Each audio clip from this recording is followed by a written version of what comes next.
Well, having trained winners here and ridden winners here, they're great memories. It's a nice evening that it's been organised for me. I'm very thrilled actually. I never dreamt I would be, but I knew that I would get there once I started riding, because I knew my dreams and my wishes were that my horses would take me there, and they did. It doesn't happen a lot in life when you walk, but my walk's been good.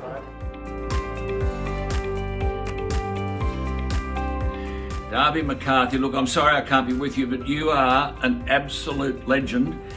To some of us, of course, we've got problems because we lost a lot of money backing Darby McCarthy horses, but to win three Stradbrokes, I think, what was it, Malala in 63, Sealy's Image in 64, and then in 66, Castanea, and the big double, the Derby on Divide and Rule, am I right? Broker's Tip on the Epsom, and you've ridden at Ascot, done the whole thing. Look, I'm sorry, Darby, you're not in good health, but you've been an inspiration to many, and I know Catherine Freeman really feels that she owes a lot of her attitude to the kind of lessons that you taught her. I hope it's a wonderful, wonderful day for you there. I love Clifford Park. Have you ridden any winners there, Darby, or did you forget? We always talk about the winners on days like this. I won't tell you about the losers, but my old man thought you were unbelievable. We think you're unbelievable. Have a fabulous day. You're an inspiration to all Australians, including Indigenous Australians, and I hope those who are there today pay the appropriate tribute to you. But most importantly, good health and great memories, Darby. Great memories. Draw the whip at the turn. Sealy's Image came from the back of the field and ran over the top of them. D. McCarthy, all the best. I just think, he's a legend in what he's done and what he's achieved. As a young fella coming from Cunnamulla, moving to Sydney, doing the races all over the world, through Europe and also throughout Australia, I think, great opportunity to do a day like this.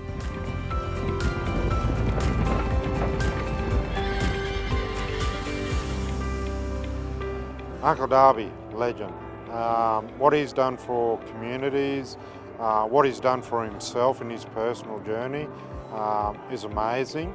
The things he's come through and got through to where he is now, he should be so proud, and his family should be so proud of him. Uncle Darby is a family, loves his family, passionate about his people and his community. I remember that Darby and I were always so close. So when he left school in grade 2, he went out to work, and then eventually went to Brisbane, and my older sister Jane took him down, and that's where he first began his apprenticeship with Tim Hennessy, and he always looked after me. I was there when he got married in 1963. I was at his wedding at the Mandarin restaurant at Gregory Terrace, and he's more than a legend. He's my brother, and our mother always taught us that family was more important than anything. He'd get on a plane here in Brisbane with $1 in his pocket. Yep. And so I'll be right when I get to Melbourne, and he'd ring up one of his mates. They'd pick him up because money was just materialistic to him. Because, when he had money, he looked after everybody.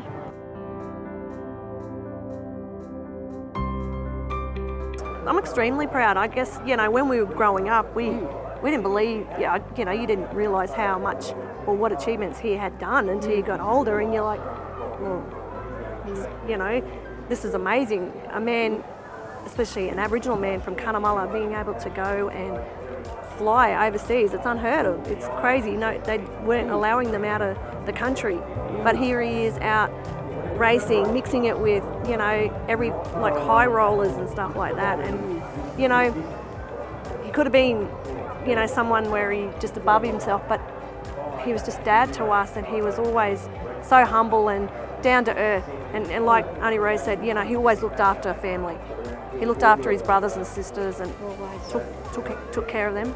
To be honest with you, I just hope if I can emulate anything that he's done, you know, as in like the way he advocates so strongly for our people and stuff, and that's one thing I'd love to be able to do, because he does it so well. Yeah. Yes, it didn't matter how many times he was kicked in the stomach, he'd get down but he'd get back up again. Yep, true fighter. He is, you know, for his people. He never worried about himself. Yep, 100%.